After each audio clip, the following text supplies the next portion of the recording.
안녕하세요. 여러분, 혹시 그거 아세요? 지금 한국의 기후테크 분야에서 정말 거대한 판이 바뀌고 있다는 사실 말이에요.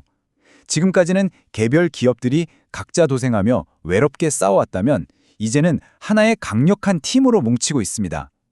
이 새로운 기회의 판이 어떻게 짜이고 있는지 지금부터 저와 함께 하나씩 파헤쳐 보시죠. 네, 이 이야기의 시작이 좀 재밌어요. 한국이 아니라 저 멀리 유럽에서부터 시작되거든요. 최근의 전쟁 같은 지정학적 위기가 어떻게 수십억 달러짜리 거대한 산업혁명을 만들어냈는지 그 배경부터 한번 짚어보겠습니다. 자, 첫 번째 파트입니다. 위기에서 기회로 어떻게 글로벌 위기가 그린테크 산업의 판을 통째로 뒤흔드는 결정적인 계기가 되었는지 한번 살펴보겠습니다. 이 타임라인을 한번 보시죠. 이게 유럽이 에너지 안보라는 게 얼마나 무서운 건지 온몸으로 깨닫게 된 과정인데요. 2022년에 러시아가 가스관을 잠가버리니까 유럽 가스 가격이 무려 10배 이상 폭등했어요. 그리고 지금은 또 중동 분쟁 때문에 유가가 들썩이면서 이게 남의 나라에만 의존해서는 안 되겠구나 하는 걸 다시 한번 뼈저리게 느끼고 있는 거죠. 바로 여기서 정말 중요한 인식의 대전환이 일어납니다. 예전에는 지구를 살립시다 같은 어떻게 보면 좀 이상적인 이야기였잖아요. 근데 이게 완전히 바뀐 거예요.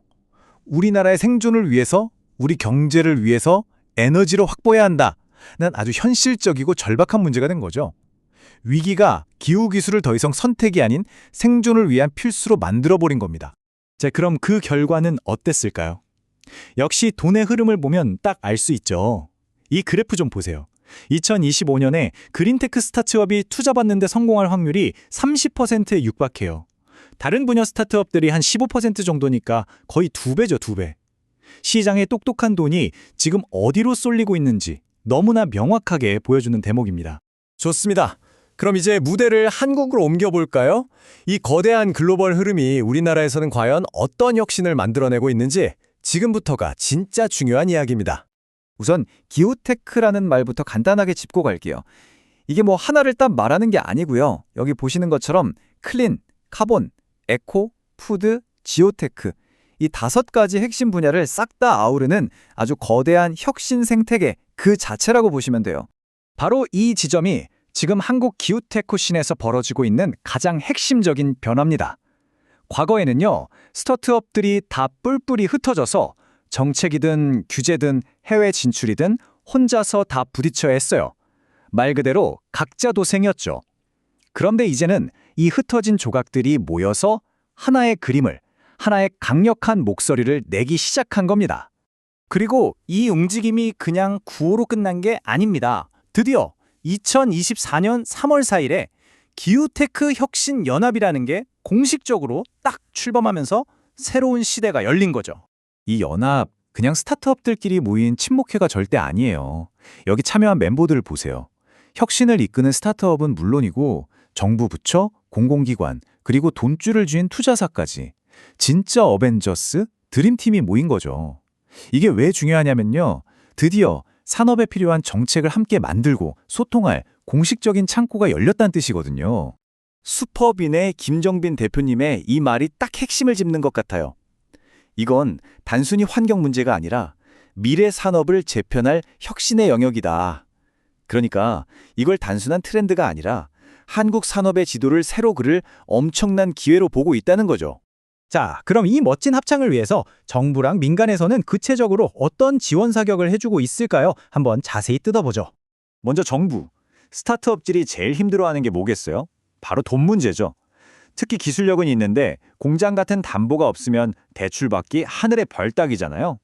이걸 해결하려고 녹색 전환 보증 계정이라는 걸 만들었어요. 쉽게 말해서 정부가 보증을 서주는 거예요. 와, 이거 정말 큰 거죠. 자금 조달의 문턱이 확 낮아진 겁니다. 이게 중앙정부만의 이야기가 아니에요. 경기도 같은 지자체들도 정말 발벗고 나섰습니다. 유망한 스타트업을 뽑아서 사업 자금도 직접 쏴주고 해외 진출까지 팍팍 밀어주거든요. 근데 그 효과가 이 프로그램 덕분에 기업들이 받아온 민간 투자액만 무려 1,300억 원이 넘습니다. 진짜 대단하죠? 그럼 민간 자본은요? 자, 이 숫자 한번 보세요. 1,600억 원. 이게 KB금융그룹이 만든 펀드 규모인데요. 더 중요한 건 뭔지 아세요? 이 펀드가 기후테크에 투자하겠다고 콕 집어서 명시했다는 점이에요. 이건 이제 민간의 큰 선들이 본격적으로 움직이기 시작했다는 아주 강력한 신호탄입니다. KB금융그룹이 스스로를 든든한 가교라고 표현했어요. 이게 무슨 뜻이겠어요? 그냥 돈만 빌려주고 끝? 이게 아니라 창업가 한 명의 성장이 우리 생태계 모두의 성장으로 이어지도록 이 생태계 전체를 함께 키우는 핵심 파트너가 되겠다는 선언이나 마찬가지인 거죠. 자, 그럼 지금까지 나온 얘기들을 한번 싹 정리해 볼까요? 이 새롭게 짜인 판이 특히 이 분야에 계신 스타트업이나 투자자분들께는 도대체 어떤 의미일까요? 핵심은 바로 이겁니다. 이제 기후테크 스타트업은 더 이상 외롭지 않다는 거예요. 정책을 만들 때부터 담보 없이 자금을 구할 때, 그리고 저 넓은 해외 시장으로 뻗어나갈 때까지 사업의 모든 단계에서 이제는 든든한 지원군이 생긴 겁니다. 연합, 정부, 금융권이라는 이 막강한 네트워크와 함께 뛰는 시대가 열린 거죠. 이제 혼자서 모든 걸 해결하던 시대는 끝났습니다. 정부와 민간, 그리고 스타트업이 한 팀이 되어서 거대한 성공 방정식을 함께 풀어가고 있어요. 자, 이 거대하게 펼쳐진 새로운 게임의 판 위에서 여러분은 어떤 플레이어가 되시겠습니까? 기회를 잡는 주인공이 되실 건가요? 아니면 그저 지켜보는 관객으로 남으시겠습니까?